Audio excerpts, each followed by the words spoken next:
In this video, I'm going to show you how to use NETCAT to run a reverse shell attack against a Windows 11 computer.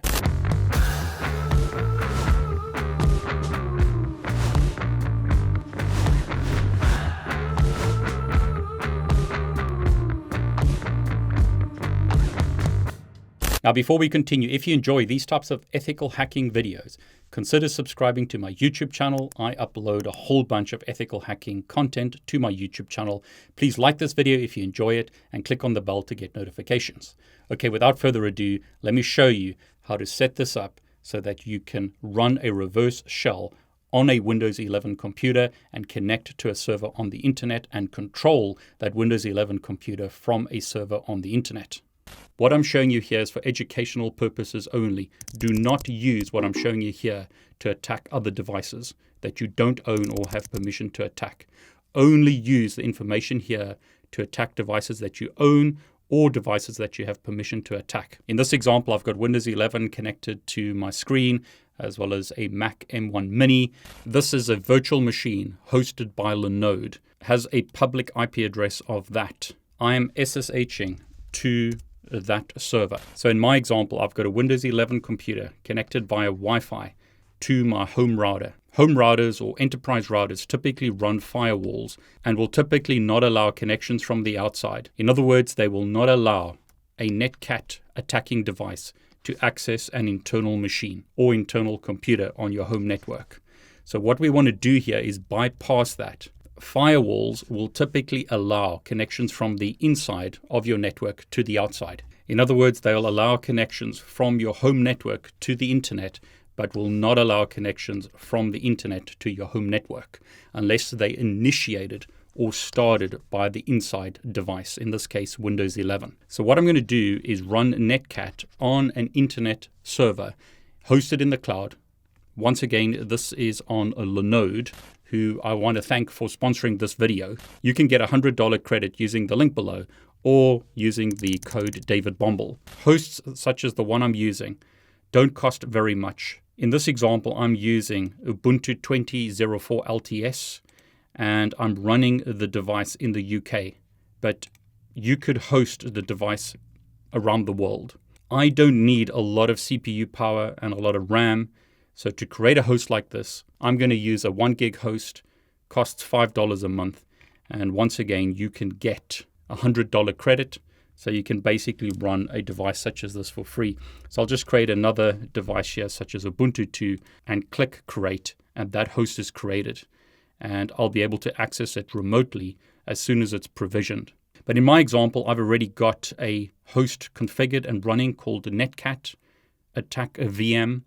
It's got this IP address. So what we want the Windows 11 computer to do is initiate a connection to that device with IP address 139.162.246.75. That's this device once again. I've SSH'd from my Mac to that device. Command IP address shows me the IP address of that virtual machine. So to run an attack such as this, you need an attacking device. Next thing we need to do is run some code on this Linode host. I've created a PDF to help you do this. This method, which is an easy method, is to run this command on your Linux server in the cloud.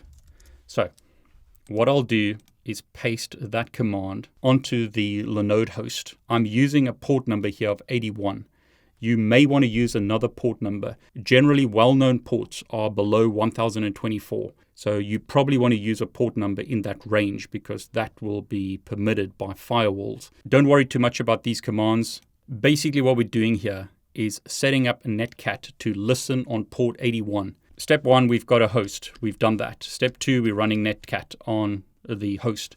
Third step now is somehow we need to initiate the connection. We have to get the client to initiate a connection to the internet, to that server. One of the ways to do that is to send them a phishing email, send them an email where they open up a file and that initiates the connection. This is why you need to be really careful opening up attachments on emails. Don't just open up an executable. Don't just open up a PDF. Make sure that you warn people who are not tech savvy why they shouldn't just open up files on emails or download files from the internet. You want to be really careful doing that because of stuff like this. Now, in my example, what I've done is I've planted an OMG cable in this network. These cables look just like traditional USB cables. This is USB-A to USB-C. But can you see where the problem is over here in my home network? Where is my cable hidden? So actually what I've done is I've connected the OMG cable to this wireless keyboard. I'm now sending keystrokes through the wired connection rather than the wireless keyboard. Why would you do that? Because you may need to charge your Bluetooth keyboard, which I'm doing here. Now, before I continue, some people might say, why are you using an Apple keyboard with a Microsoft operating system? That's just because I've got a specific OMG cable here, but you could use other keyboards. So there's an OMG cable for a keyboard such as this. I'm just using an Apple keyboard for this demonstration, but you don't have to. It does work with other keyboards as well. Now, in previous videos, when I've demonstrated the OMG cable, people have left comments and saying, David, you know, you're connecting to the OMG cable from the same room. But just be aware that you can connect to an OMG cable. It runs a Wi-Fi access point within it from up to a mile away. That's how far away it's been tested. So in my example, I'm using this iPhone to connect to the Wi-Fi access point within this cable to initiate the session from the Windows computer to my attacking device. What I'm going to do here is load a script. So I've pre-created scripts and saved them in the OMG cable. Now, you don't have to do that. If you connect wirelessly, you could paste code onto the OMG cable and then run the attack. But what I'll do now is I'll press run, and hopefully what you'll see on the Windows computer is something happens. It runs a PowerShell command. And what you'll see now is on the attacking device hosted in Linode, we got a connection and a Windows PowerShell connection has been opened. I could type a command such as dir, and that gives me all the files on that computer. So as an example, if I go to root, type dir, there are the directories on the Windows computer. I have got this Windows computer to initiate a session to NETCAT in the cloud, and now I can do things. In the document which I've shared with you, I've got some commands that you could try. So I can now paste commands on the Linode server to get things to happen over here. So I'll just move the keyboard away. I'm not going to touch the Windows computer, and let's do something which you have to do as part of the fun.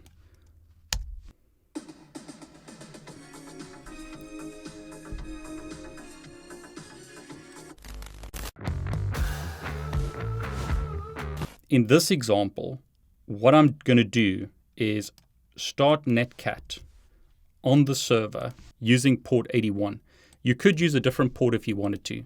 Another thing you need to do with this method is set up a web server. So I'm going to SSH back to the new server that I've created.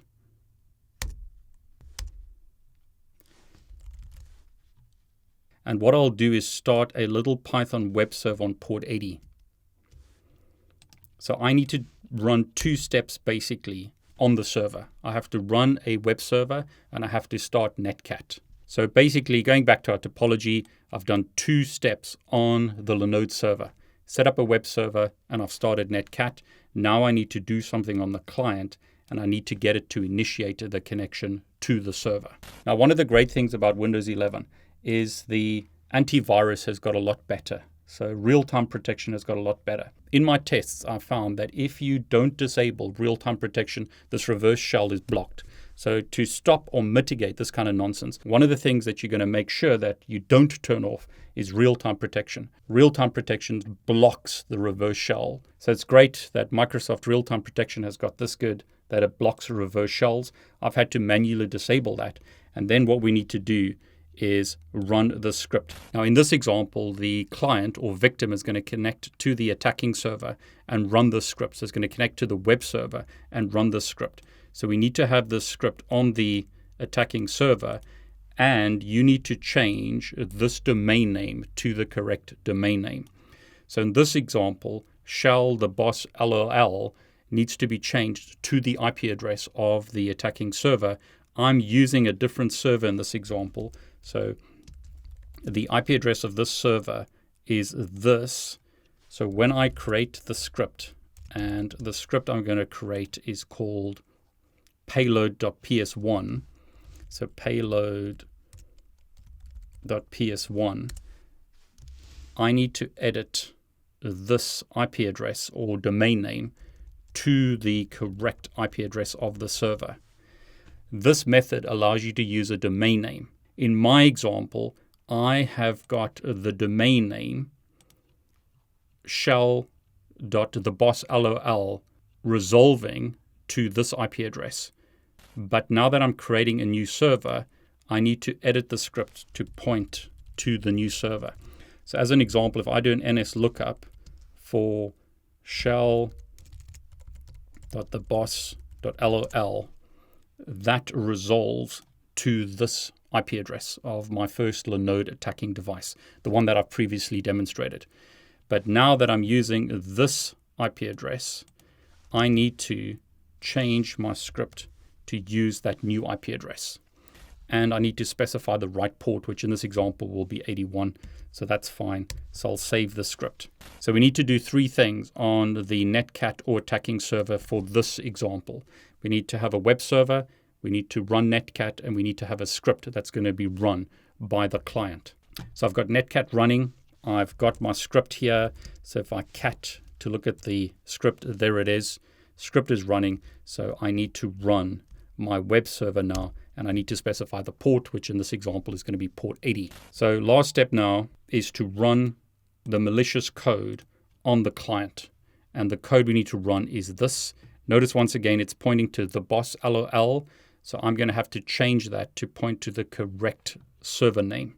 So on the client now, I need to edit this domain name to point to the IP address of my attacking server, which is going to be 85.159.213.165. So again, this code needs to be run in PowerShell on the victim computer. So what I'll do here is run PowerShell. So I'll paste that code in. On our attacking server now, NETCAT is listening on port 81. We've got the web server running, so hopefully we'll see a connection. And as you can see there, something happened. We had a connection from the client to the server, and we've got an HTTP 200, that means success. And now on NETCAT, I can type commands such as dir, and that shows me Windows information, such as the desktop, documents, downloads, etc. Okay, I hope you enjoyed this video. If you did, please like it. Please consider subscribing to my YouTube channel and clicking on the bell to get notifications. I'm David Bombal, and I want to wish you all the very best.